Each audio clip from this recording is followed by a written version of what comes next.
Tonight's headlines are brought to you in part by Coldwell Energy and McDonald's.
Sipping on a delicious drink from McDonald's may have you thinking, what makes these drinks just hit different? Don't overthink it. Just enjoy it. It's more than a drink. It's a McDonald's drink. Cool off this summer with McDonald's Minute Maid Slushies. Try the new Tropical Mango or returning favorite, Strawberry Watermelon, for a limited time. Ba-da-ba-ba-ba.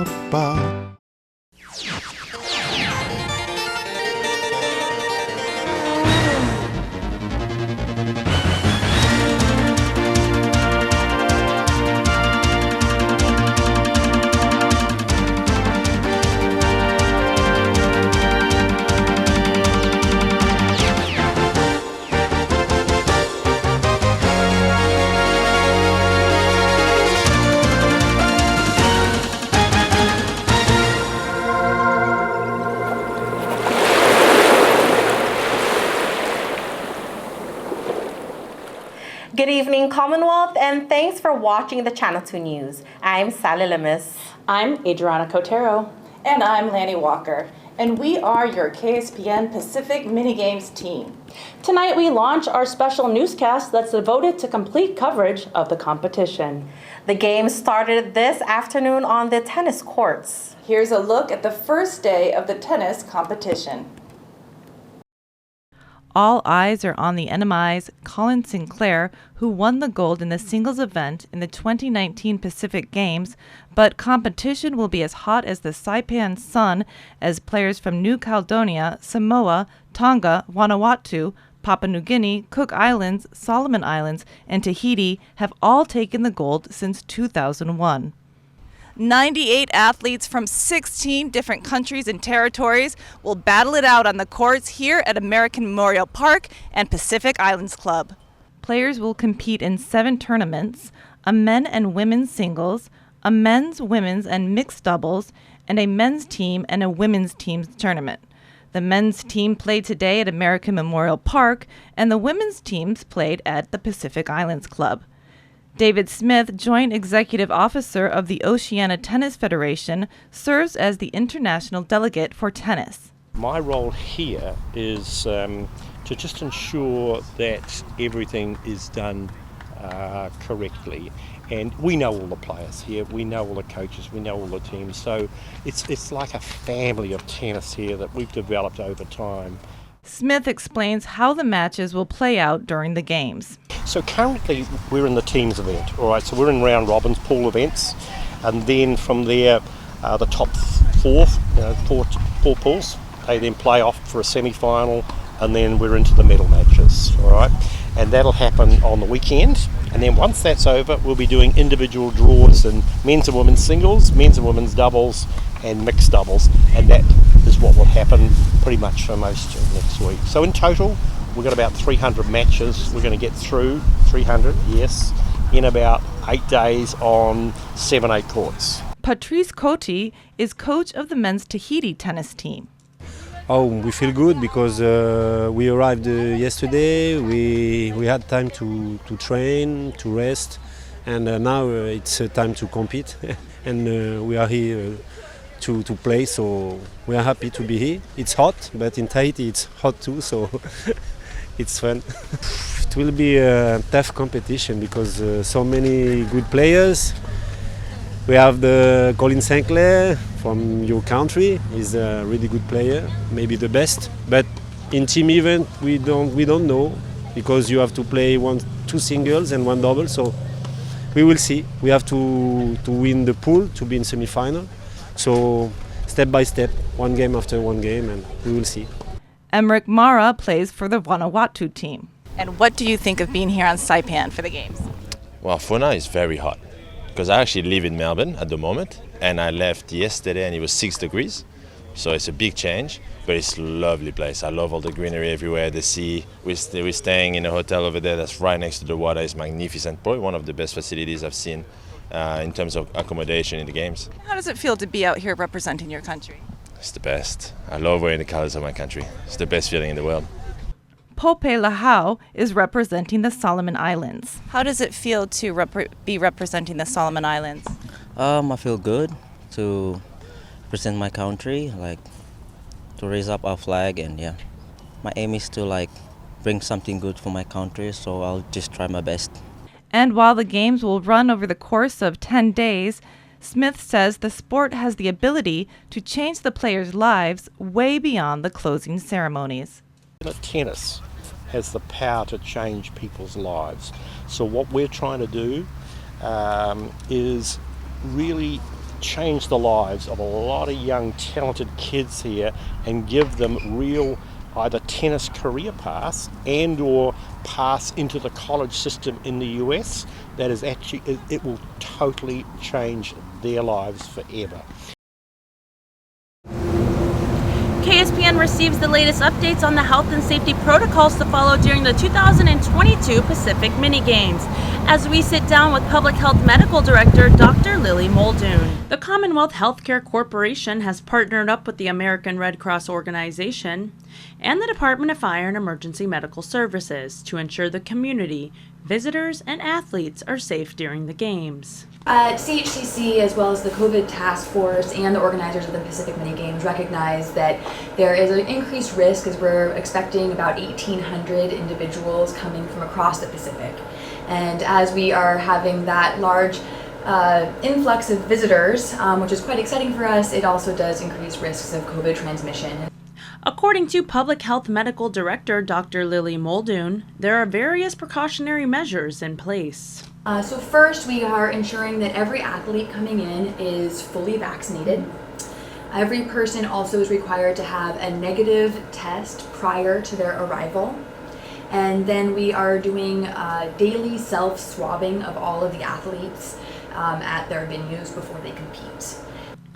Each athlete is receiving 10 self-swabbing kits when they arrive at the airport and are expected to self-swab daily. Should an athlete test positive, it will be their responsibility to report it to the contact tracers located at each of the hotels. We are ensuring, at least through those mechanisms, we're trying to have everybody stay safe through the daily testing. We also have set up hand washing stations at each of the venues and are encouraging hand hygiene throughout. And really importantly too, we're encouraging people to mask up. In the case of an athlete testing positive, they will be transferred to quarantine in a separate room where they will be monitored daily. According to Dr. Muldoon, they have not received any positive reports from any athletes. However, the same cannot be said for the community. I should mention though that we are seeing an uptick of community cases of COVID positive, and that's been happening over the last 2 weeks. So even prior to the arrival of these athletes, we're starting to see an uptick of community cases.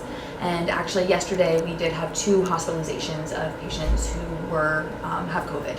So I think it just means that even more importantly now than ever, we have to take personal responsibility to mask up, and if you have symptoms, stay home and get tested. Dr. Muldoon says despite being at a community level low, the mass gatherings put the island at an increased risk. We have a great opportunity with self-antigen tests for people to test at home to know if they have COVID or not. I recommend for you to trust the test. If it's positive, you have COVID and you should take precautions as such. All athletes and visitors receive a health guidebook on arrival that includes all COVID-related information, the guidelines, different regulations, and also some information regarding mental health, such as suggestions on how to handle stress and contact numbers for specialists. Mental health is incredibly important, and this is a stressful time. People have traveled very far to get here, have been training for months to years for these events, and we have mental health specialists on site, not on site, but who are nearby, who are there to help. On site for aid, each sport venue has medical tents. The DFEMs will be in charge of assessing and triaging the patients, and if somebody needs to be taken to the hospital, they will coordinate that. We have our emergency department open 24/7 and happy to take care of anybody that comes in. Our medical professionals want to remind the entire community to stay hydrated during the games. It is hot out there as we're getting into summer. A lot of these events are happening in the middle of the day, and so we encourage everybody to drink lots of water. Drink more than you even expect you need, especially if you're competing. According to Dr. Muldoon, the key signs of heat stress is dehydration, becoming red or flushed, and experiencing a headache or confusion. She says a sign of severe dehydration is if you stop sweating. We recommend hydration with water, but also with electrolyte supplementation. So mixing water with Gatorade or Powerade or Pedialyte can also help.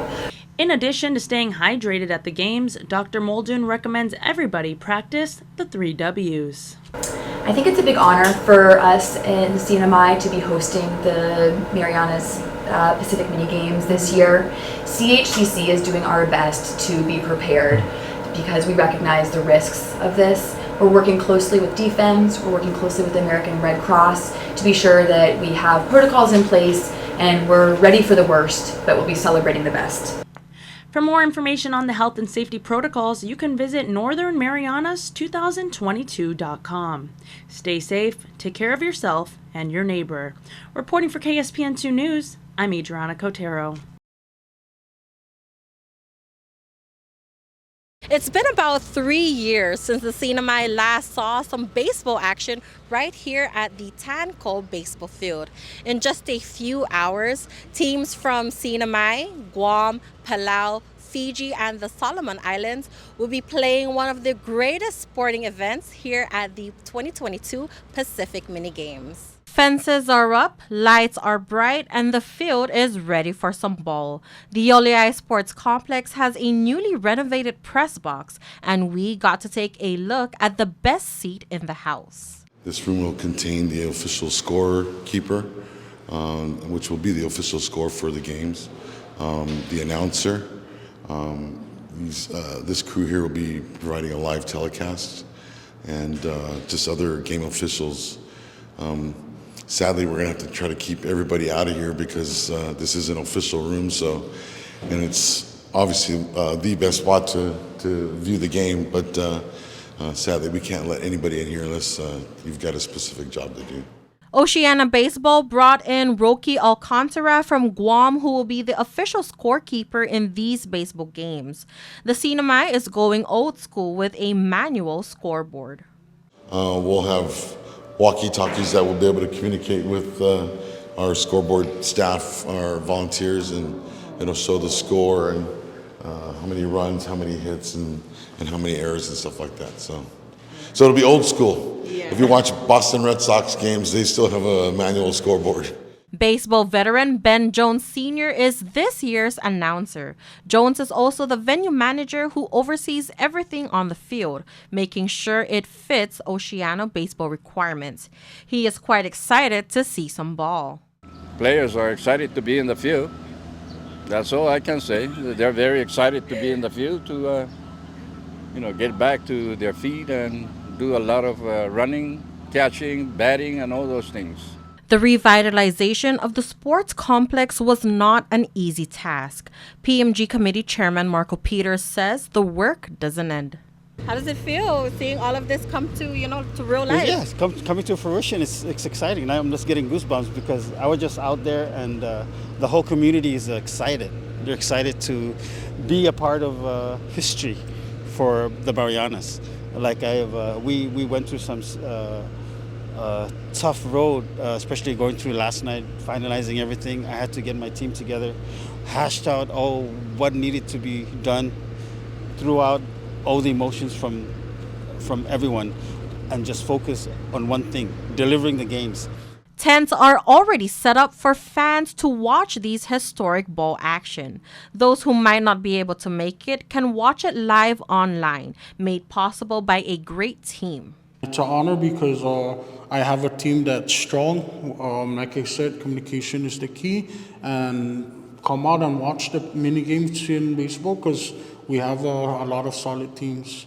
The first game began tonight with Team Sinamay versus Team Guam. Friday morning at 10 a.m., the Solomon Islands team will go against Palau. On Saturday, June 18, fans will be able to watch 2 games. Fiji and Guam will play at 2 p.m., followed by Palau versus Enamai at 7 p.m. Fans are excited and they wish all the players good luck. Always go for your dreams. Go Team CNMI! Reporting for KSPN News, I'm Sally Lemus. All workers have the right to a safe workplace. Employers must provide a workplace that is free from recognized hazards and comply with applicable OSHA standards, including proper reporting of injuries. Training needs to be done in a language and vocabulary employees can understand. And an OSHA information poster must be displayed prominently in the workplace. Workers, you have the right to raise a safety or health concern with your employer or OSHA without being retaliated against. And request an OSHA consultation of your workplace if you believe there are unsafe or unhealthy conditions. OSHA can help. Free assistance to identify and correct hazards is available to small and medium-sized employers without citation or penalty. So look out, speak up, and stay safe. Job safety and health, it's not only good practice, it's the law. Check out OSHA.gov or call 664-3154 or 3155.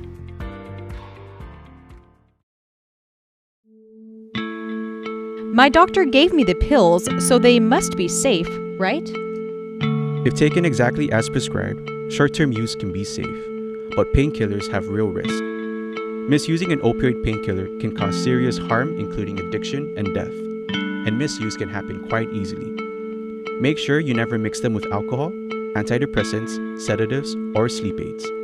And if you are prescribed an opioid, you need to tell your doctor about any other drugs, including herbal supplements that you are taking. It only takes a little to lose a lot. This project was supported by a grant from the Centers for Disease Control and Prevention and the Commonwealth Healthcare Corporation. Contents are solely the responsibility of CHCC and do not necessarily represent the official views of the CDC or the U.S. Department of Health and Human Services. Marianas, rise up to the challenge! June 17th through June 25th, the Northern Marianas will be hosting the NM Pacific Mini Games 2022. Athletics, badminton, baseball, beach volleyball, golf, tennis, triathlon, ba'a, and weightlifting. Visit northernmarianas2022.com and follow us on Facebook, Instagram, and Twitter. Thanks to the Tensu Lin Foundation, Joe Tendai Foundation, T Galleria, Docomo Pacific, ITNE, NMC, Elan Group, Marpac, Fish Guy Scuba Charter, Atkins Kroll, Glorified City Limit, McDonald's, Mobile, Triple J, NM Tech, and Bank of Guam. NMI men's and women's tennis coach Jeff Race has worked with the majority of these athletes since the young age of 4 years old on Saipan tennis courts like the ones you see right here behind me, where they will now compete as young adults for the 2022 Pacific Mini Games. It's a thrill, and we've seen an evolution here. An evolution as the athletes continue to compete in the games and represent their home. According to Race, at the last games in Samoa, NMI Tennis won 3 gold medals and 1 silver medal, meaning that the team are defending gold medalists. Everybody's sort of gunning for us, but I like our chances. Someone particularly tough to beat is NMI tennis star Colin Sinclair. According to Race, he is the #1 player and ranked 600 in the world on the ATP computer. He'll be the #1 seed in the tournament, and he won the team gold, the individual gold, the mixed doubles gold, and the men's doubles silver in the last games. So he's going to be very tough to beat for anybody. Anybody who's going to have a shot at beating him is going to have to really elevate their game and probably play the best that they've ever played in their lives. Sinclair arrived on Saipan this week, traveling from the state of New York. He tells KSPN that he hasn't been back since 2008. It feels pretty special. Like I got in yesterday morning, and just kind of seeing all the old places I used to hang out, my old house. It just brought back a lot of memories. So really special to be back. The one thing he's still getting used to, the heat. So we've just been doing practice twice a day, and just trying to get used to the heat. Like I was in Guam last week for a tournament, so I'm kind of getting back used to the island weather. But for the last 4 or 5 years, I've been training in New York, so it's quite a little bit colder. Now something that doesn't take much getting used to, training on courts he started playing at 4 years old with his family, and training with Coach Race. So my dad used to play a lot of tennis, and then he got my 2 older brothers into it, and so naturally I just wanted to beat them at everything, so I started to get into it, and then Coach Jeff was my first coach. It's really cool to come back and play with Coach and have him as my coach again. As things come full circle for the professional athlete, Sinclair reminisces and shares what he loves most about the sport. I just love the competitive nature of it. Like you're on a court with someone else, and one-on-one you have no one else to blame. If you lose, it's all on you. Similar to Sinclair, NMI women's athlete Asia Rollerson is traveling back to her home island to compete in the Pacific Mini Games. This island is my home, and to be honest, it's all I really know. Even when the United States, I would bring my island mannerisms. I would always represent the Northern Marianas Islands. I would always educate people what Saipan is, what Tinian is, what Guam is. Rollerson started playing in Saipan when she was 8 years old, and competitively on the island when she was 12 years old. At the age of 14, she moved to the mainland, but this didn't stop her from playing the sport she loves, as she is currently playing college tennis at Albany State University in Georgia. It's a Division II school. We're in the SIAC conference. We finished 3rd in our conference this year, and that's the highest our tennis team has ever been. With plans to continue reaching new heights, Rollerson found out she qualified for the Pacific Mini Games back in February. Track 10, take 1. Now that Rollerson is here on island, all she can say is that she loves Saipan and is happy to be home. I love Saipan. That's all I could say. I miss being home so much. I miss everybody else. Like I go into the store, I see like 2 of my ex-classmates. Hey, Asia, what's up? And it's really like amazing because everybody's just so familiar with you when you're around here. It's like a community, and it feels like a giant family. You know, you don't really get that feel in the U.S. If there's one thing for certain, the NMI tennis team wants to be here and is ready to play their hearts out for their island. I think that the great thing about being the coach here is that everybody who's here on the team was super excited about playing for the NMI here at home and made a big effort to get out here. Reporting for KSPN2 News, I'm Adriana Cotero.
Green sea turtles and hawksbill turtles call the Mariana Islands home. They are an important part of the marine ecosystem. They are under threat, and they are protected under CNMI law.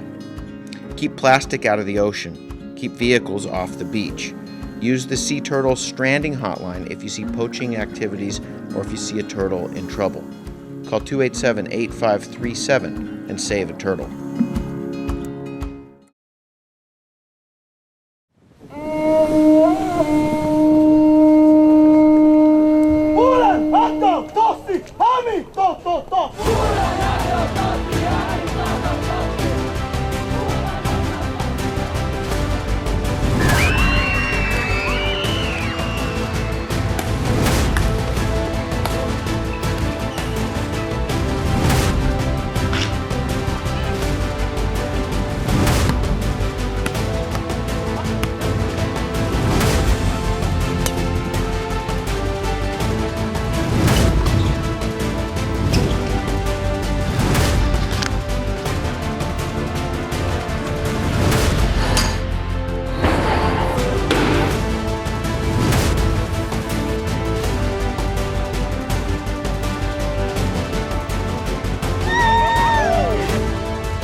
Foundation promotes the culture of giving back. The foundation and its generous partners are committed to supporting programs that include health, education, and sports.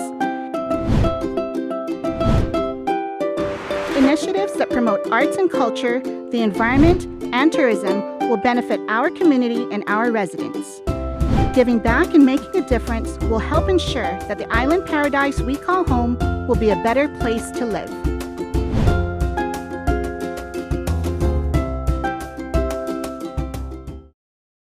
Of the 20 countries participating, 11 will be competing in the Va'a races that are set to occur at 13 Fishermen in Garapan. Prior to the competition, we sit down with NMI coach Justin Andrews. It was a lot of work, having to put together a national team that consists of 14 men and 14 women.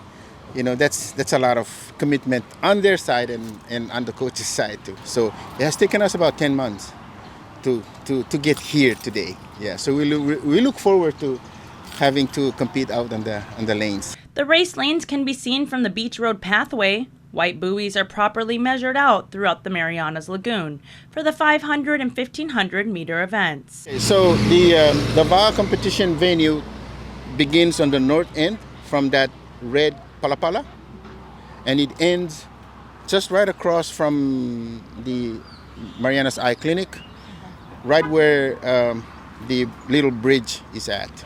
So that's the south end and that's the north end. Along the pathway, tents are set up for the athletes, officials, and medical personnel. Right here where we're standing, or right there is the emergency tent. The folks will be just hanging around there should something happen. All these rows of tents here are country tents. They're called country tents. And we will all be here, and they will designate us a space with a country board or card.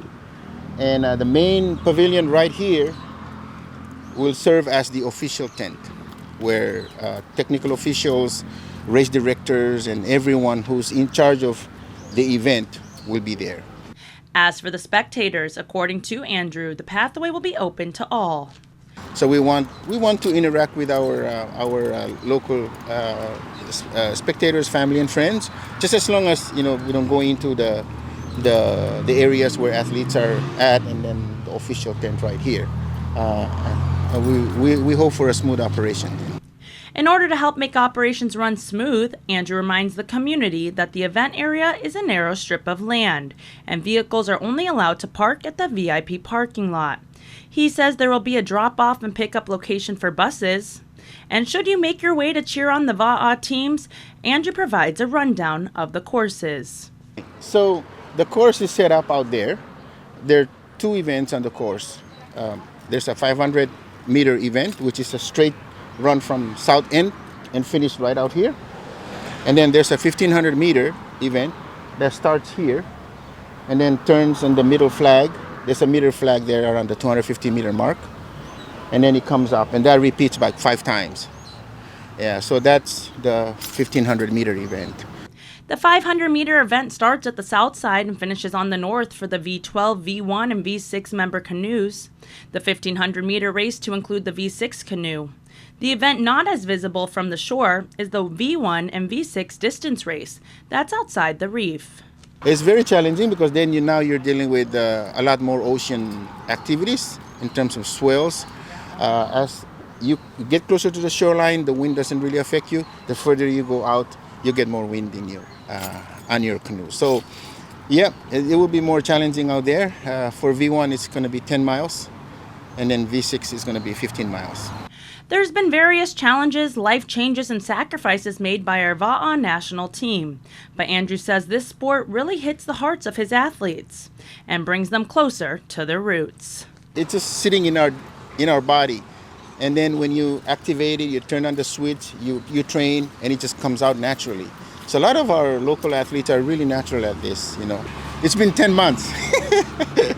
It's been a good 10 months. So it's going to be, we're going to do our best to put on a good show and make our island proud of what we've done for 10 months. And also make good friends with our visiting brothers and sisters from around the Pacific.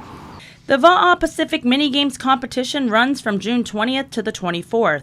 Best of luck, Va'a athletes. Reporting for KSPN2 News, I'm Adriana Cotero.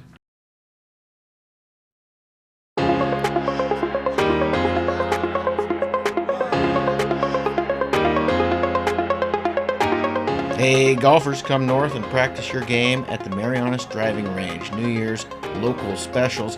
10-piece coupon books available for just $60. That's a $10 savings. Want to get really good?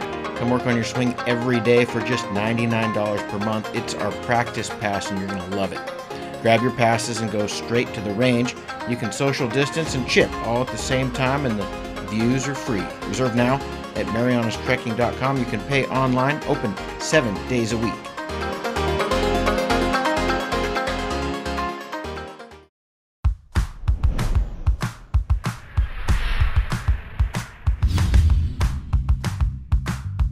Hi, I'm Dre, one of the personal trainers here at Goat's Gym, and today we're going to be going over the leg press. Now I have here with me is Vince, and he's going to show you how to execute it properly in 2 different ways. A common mistake that you'll often see is leaving your hands free, either up here or on your lap. I strongly recommend you holding onto the sled and create that tension in the upper body, which then allows you to create more range of motion. So with his current foot placement, he was feeling it on his legs, his quads. Now with a simple adjustment by placing his foot a little higher on the platform and his toes pointed out slightly, he's going to transfer that tension, which was previously on his legs, onto his hamstrings and glutes. Again, he's going to grab onto the sled, creating that bracing effect up here.